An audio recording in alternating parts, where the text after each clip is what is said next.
All right. Welcome to Exodus Sales Collective Podcast, numero tres. Today I have here my co-host, Caven Sherman, and our guest, Connor St. Louis, founder of Spearhead Studios. But yeah, before I hop into this, I'll let, Caven and Connor both explain a little bit about each business, just so we have some context going in. So I guess, Caven, kick it off to you first. Exodus Sales Collective, we're your premier boutique go-to-market growth partner, specifically in technology. So a lot of IT, cyber, but we will play in other various fields as well. And I'm Connor St. Louis, CEO and creative director for Spearhead Studios. We are a full throttle sales deck generator for industries like SaaS, marketing. Honestly, we've got our hands in a lot of different pots right now, but sales decks, top of the funnel, that's where we're at. All that fun stuff. But let's jump right into this. But first, I want to start by thanking Connor for his help with our slides here at Exodus. Caven, to start off, do you think we would be as successful as we are right now if it wasn't for having Connor's sales slides right off the jump? Not at all. If you saw my slides that I made, I think I have a good eye for design, but not designing it myself, especially with the slides. So then, Connor's like, hey, I've been making slides for different things. Can I take a crack at yours? And it was huge difference. We were two guys, freshly starting off with our company. Obviously, we had, for probably 10 years between the two of us experience in the space. But the company, it was brand spanking new. I think we sold our first client for about $8,500. Yep. And again, don't think we would have been able to do it without his sales slides and the structure of them. And again, not to mention, since we had Connor make these slides last August, we haven't had to really change anything except for price, right, Caven? I think we're a tad bit more expensive than when we first started off. 100%. So yeah, and again, PS, I think we're about to hit 50K in revenue this month.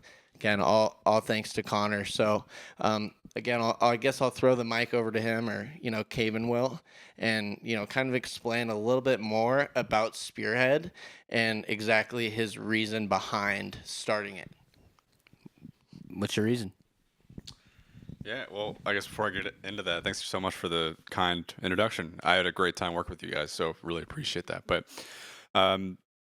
you guys obviously know my background, but just for the people watching, I went to school for engineering, and I fell into sales because I thought it was an engineering job. I actually ended up switching to sales, but no. So I for the past 4 years, I've been in the top of funnel world, primarily cold calling. A little bit of email, a little bit of LinkedIn, but mostly our weapon of choice is the cold call. And at the agency I worked at, we serviced in my time there probably over 250 different companies. And the problem that we had as a business was, we might be like in the top, 10, maybe 5% in the world if we're being, cute about it. But like we were good cold callers, right? We were good at, getting the decision maker, collecting the BANT, and getting them on the meeting, right? We had a good show rate, all that stuff. But the problem was with some companies, not just most companies, right? Let's be honest. Industry agnostic is a lot. Some people just couldn't close, right? And so we would send these over, and I remember with one company, I think we had sent over 130 leads. And they hadn't closed anything. We're like, what are they saying? What is going on? And so we started asking, right? Because, we're doing our job, right? We're sending them the lead. They're showing up. They have the qualifications to possibly be your customer. What are you doing? And so we started sitting in on some of these calls. We were very privileged to do that because it changed up how we do things. But what we found was either, A, the rep was just not good enough because, hey, let's be honest, it takes some type of personality to do these things, right? Especially you guys. Like, least you guys have each other and you guys can like kind of bounce off each other on these calls. Sometimes not, right? But it's tough kind of being on there alone in front of someone who you need to get their money, right? B is these people are running into war with zero equipment, zero ammo, right? Like I was seeing these decks and I was like, did they make this in Microsoft Paint, right? Like Microsoft Paint. Or like they just convinced their like child in 8th grade that this was like a extracurricular project. Like, hey, you'll get 50 points. Straight, yes, yeah, exactly. And it's like, but that's the impression we had. We're like, is this a 3rd grade project? They're like, no, this is my presentation for my $100 million enterprise company. And I'm just like, sheesh. And so, I kind of started to dabble in that. I was like, hey, I'm gonna make a mock-up for this company because I was very close with this one company that I was working with. So I made a mock-up and they liked it, and I gave it to them, and then I just started doing them. And I found that it was helping, like you two here. I'm very happy that you guys, it's turned out for you the way it has. Obviously, it's working, but I'm just able to do that for other companies, and that's kind of why I'm doing what I'm doing. Is because I equip people with the Spearhead. Yeah. and you see how bad it can be when they don't have these tools, and when they run into battle with out there without their flak jacket and their fully loaded M16. They're setting themselves up for failure essentially. And like for us, we feel like we do have a really good structure of a discovery call, right? We have a process. There's a beginning, middle, and end, and so all we needed was the visuals. We needed it just to look cool. We needed to be exciting. And I will tell you, if I could explain it the best way possible, Connor is current, ahead of the times, Tron-like graphics. I'm talking CGI. I'm talking jumping off the page. Me personally, as someone who's seen a lot of different, I'm always checking out different websites of companies I prospect. We work with a ton of companies. He's almost second to none for how cool things looks and how he can make things look simple, but also just advanced. What do you do? Because there's two sides of the coin. There's people who have a bad sales formula and people that have bad sales visuals. How do you, I guess, remedy those two aspects of the call? That's a good question. I honestly, they just like a DNA strand, they have to intertwine. The visuals are there to augment the story and to just, like you guys use yours for, a launch pad for what you're going to say at the end of the day, right? And so I think where a lot of people get mixed up with when it comes to actually creating a pitch deck is they'll make a visual for something that's just so small and does not matter to the actual big idea or the micro idea or like the current pains. Like it's just like a side quest that your prospect's attention has just gone down. And so, and a lot of times it just doesn't even like matter to the sell. The whole point of the discovery call is to create wanting before selling. And if you're talking about like, well, actually, this was actually made in Platte City, Missouri. That's where I was raised. To shout out, but it's like they don't care. Like they don't care. They, not to go down a rabbit hole, but it's like it's not a warm lead. It's already a cold lead because you set the meeting a week ago, or maybe today's Monday. You set the meeting last Friday. Your prospect went home. He binge watched Netflix. Maybe he got in an argument with his son or daughter. And he gets on the call and he's just like, what is this about? Like, you have to capture their attention. Like, they're there because they're parallel with how they view themselves. Like, they think they're a good person, so they're going to show up to the meeting, right? They said they would. But when they get on, you can't drop the ball. And that's what people do is they just give them like they took a screenshot on their phone and just copy paste it and like still got the time up top, the battery percentage. Like what are you doing, right? Yeah, and what's cool is we saw an actual close rate increase when using your slides, which I think is like something what's great is you can promise. I think personally, if you got to think about how much noise there is out there in the marketplace, right? There's so many companies vying for people's attention, so people are looking to disqualify off of any little thing. If they see a red flag of like bad marketing or a bad imaging, if they see something weird in the website or a typo, or in the sales call, there's no formula, there's no process. It's just some guy talking to you about the weather for 10 minutes before you get into the nuts and bolts of things. All these things add up to a case to disqualify that company from their selection process. We're a great company. They're going to have amazing branding, amazing marketing, amazing salespeople, amazing customer service people, and it's just going to be an airtight case where they're going to be so certain to go with you. And it's funny with all that being said because, for instance, one of the referrals we just recently gave to Connor, it's actually quite shocking. I mean, when Cave and I get on to talk, deals, opportunities with this gentleman, he doesn't really want to talk about, anything unless it, has 7 zeros in it. But then when we hop on and he shows us his pitch decks, Cave and I are literally sitting there scratching our heads like, hey, how does he do this with this sort of ammunition? And again, it's because he's a master in the space, and he actually is going to be purchasing slide decks from Connor. I think what's he spending with you, like 6K? Up there. Right Up there. Yeah, right up there. So I mean, obviously a good sales rep, he's been getting by with those, but now he's like, hey, if I have these, imagine how much many more closes that I can get. And again, with that being said, imagine if a bad sales rep had those slides, he wouldn't be getting anywhere.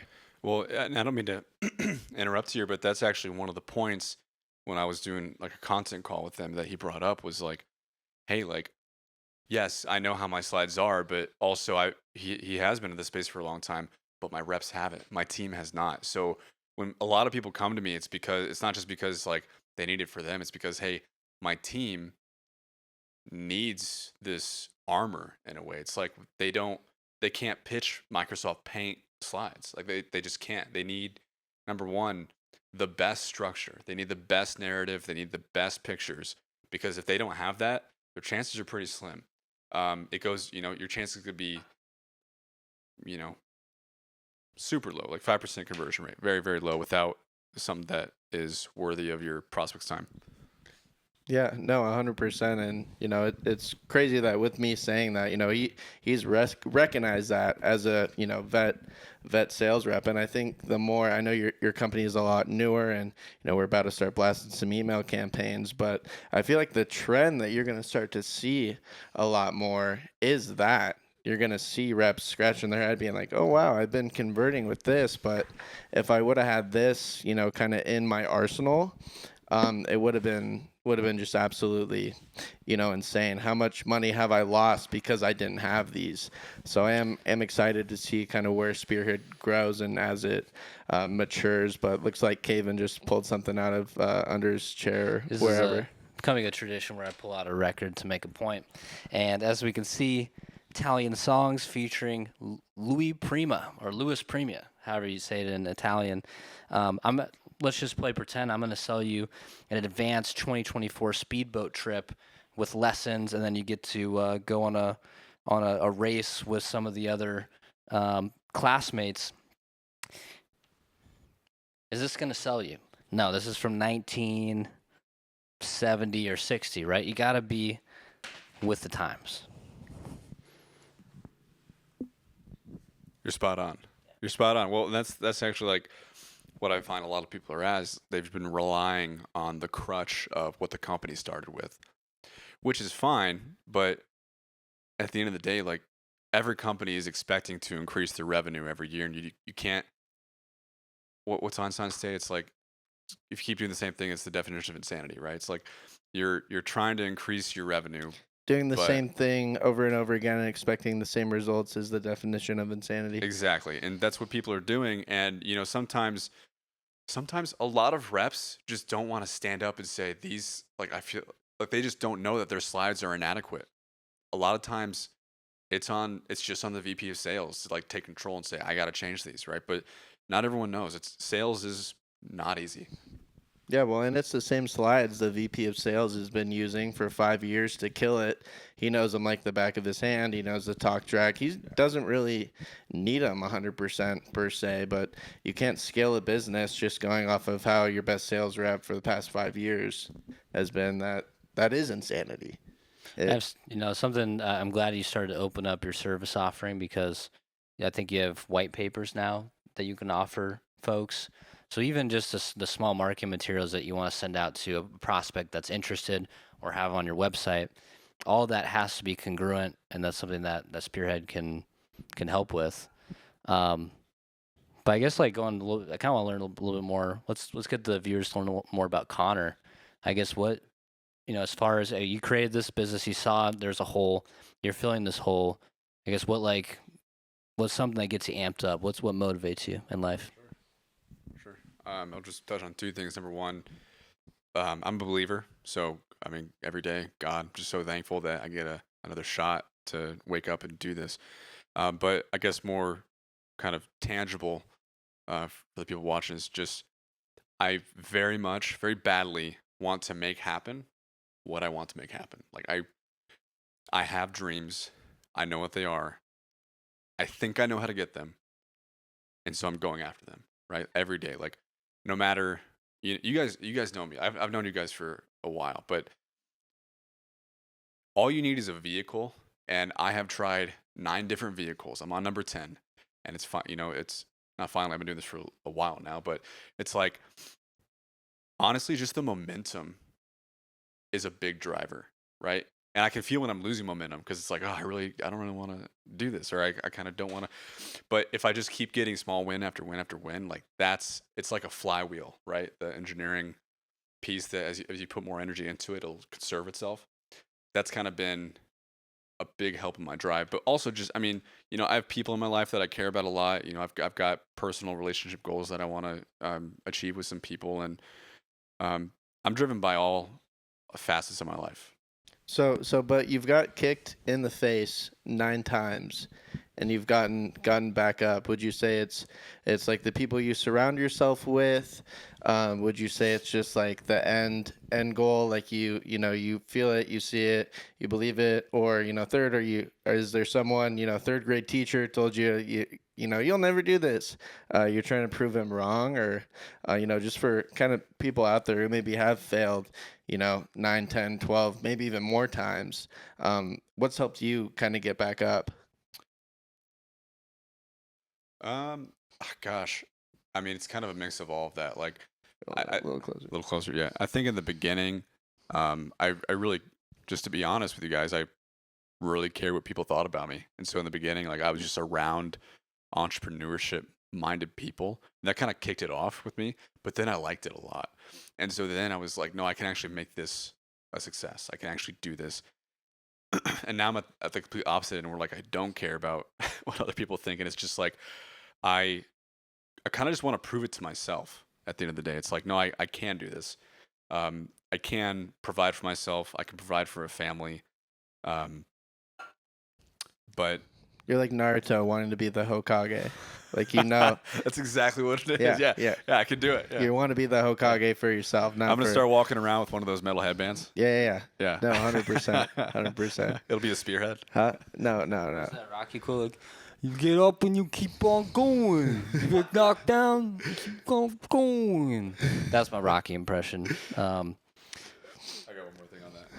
One more thing on that. If you do get knocked down, I mean, it's also like it's a muscle. Like if you guys try something, the first time you get knocked down or stop, it can be really hard, especially if you take things like personally, like whether like you ended it or like someone else told you can't do it. It's like it's really hard to get back up. But the more you get back up, you guys would probably agree. Like the easier it is to get back up. It's like oh it ended, but like I have like 2 ideas in my back pocket, or you see an idea like the next day, right? Like it's not focusing on what you've lost or focusing on what you couldn't do. It's like focusing on the end goal. There's a book, real quick, Relentless by Grover. Forget his first name, but he talks about like it doesn't matter what the work is, because like the goal is so important that the work is irrelevant. right? So it's like I could be doing Spearhead. I could be doing, there was a supplement I was trying to make. I could be doing, there was a software I was trying to make for like a health company. Doesn't matter what it was going to be. I still have like these goals that are beyond that. And so if you just kind of remind yourself, like, actually, I have to get up because I want that more than I don't want to do this, right? It's kind of what. Yeah, no, 100%. And I mean, and each time you've gotten kicked down, I mean, you know, a lot of people, most people, I mean, almost all people, I feel, would kind of sit there and, you know, cry about it and be like, oh, this didn't work out, blah, blah, blah. But, you know, at least for myself, and it sounds like what you've done as well, is each time you get kicked down, you could sit there and cry about it, or you could sit there and learn from it, right? Okay, this failed because this, and this. Okay, well, now I know not to do this next time, right? So, you know, you could sit there and be pissed, or you could sit there and actually learn and, you know, gain value from it. Because, you know, as much of every win you can learn from, you almost learn more from your losses. And for all my soft boys and soft girls out there, it's okay to feel those emotions. It's okay to, for a second, cry. For a second, be mad. For a second, go through that emotional whatever. I'm not telling you to dampen your emotions. Go through that and then come to the other side, right? Because sometimes you do need to go through that to get to, okay, I felt that. Now what do I need to do to get to the next step? And don't punch holes in your mom's drywall, all right? Don't. That gets you nowhere, all right? Trust me, or ask Kevin. Okay. Well, yeah. Last words, maybe some advice for the people, or where they can reach you, what you're working on. Talk to listeners here. Sure. So website is www.spearheadstudios.work. I'm working on getting some social media going for it. Personally, I actually don't use social media, so can't find me there. But stuff like this, I will be posting on my site. So if you want to follow me, that's where I'll be. But in terms of advice, like if you guys want to make your own pitch deck and you know you can't, I'm making myself available to everybody, obviously through this and through my own website. But if you can't afford me, I have a free ebook on my website called The Fundamentals of Sales Decks, where you guys you can go on. I've got a lot of good content on there. It's 12 chapters. It'll walk you through like, hey, this is how you think about visuals. This is how you think about the structure. This is how you influence. So it actually also teaches you kind of how to be on there. So whether you're an AE for a company, whether you're starting your own gig, I highly recommend it. It's free. It's on there. You can download it. Also, if you're listening, keep listening to these guys. These guys are great. They have a lot of advice to give you, lessons learned, and what they're trying out, but couldn't be at a better spot. And yeah, one last thing I'll say before we wrap everything up here. If for some reason you watch this and you do end up spending money with Connor, make sure to let him know that you guys bought it because of this podcast, because I need the referral cut. All right? No, this isn't for free. We're not charging him to be on the podcast, so we need the referral cut. There's no discount. It might be more expensive because he's got to pay our stuff, but yeah, referral code is PayMyBills10. Referral code PayMyBills10, and would be gladly appreciated. But yeah, no, again, thanks everyone for tuning in. We'll go ahead and cut you loose. But yeah, thanks again for watching the Exodus Sales podcast. Sayonara.